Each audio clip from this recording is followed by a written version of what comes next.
கொலம்பிய உள்நாட்டுப் போரின் முடிவு. 2016 நவம்பர் 24 அன்று கொலம்பியா அரசாங்கத்திற்கும் அந்நாட்டின் மிகப்பெரிய இடதுசாரி கெரில்லா குழுவான FARC கிளர்ச்சியாளர்களுக்கும் இடையே திருத்தப்பட்ட சமாதான ஒப்பந்தம் கையெழுத்தானது. இது சுமார் 52 ஆண்டுகள் நீடித்த கொலம்பியாவின் மிக நீண்ட உள்நாட்டுப் போரை முறையாக முடிவுக்கு கொண்டு வந்தது.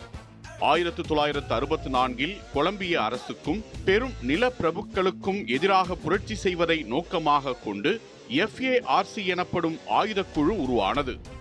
கிட்டத்தட்ட அரை நூற்றாண்டு காலமாக நடைபெற்ற உள்நாட்டுப் போரில் சுமார் 2 லட்சத்திற்கும் மேற்பட்டோர் கொல்லப்பட்டனர்.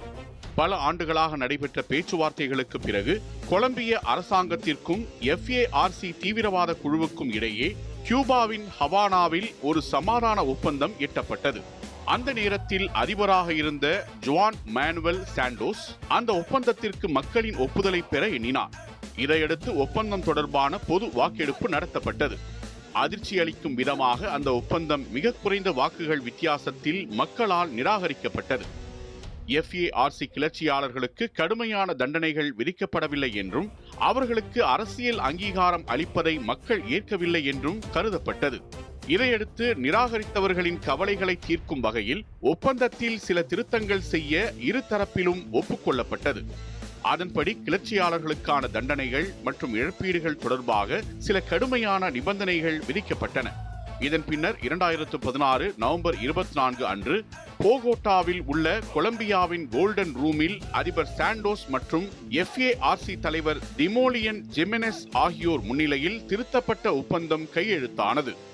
ஒப்பந்தத்தின் ஒரு பகுதியாக FARC தனது ஆயுதங்களை கைவிட்டு ஒரு சட்டப்பூர்வமான அரசியல் கட்சியாக மாற ஒப்புக்கொண்டது. இந்த முறை ஒப்பந்தம் பொது வாக்கெடுப்புக்கு செல்லாமல் நேரடியாக கொலம்பிய பாராளுமன்றத்தால் அங்கீகரிக்கப்பட்டது.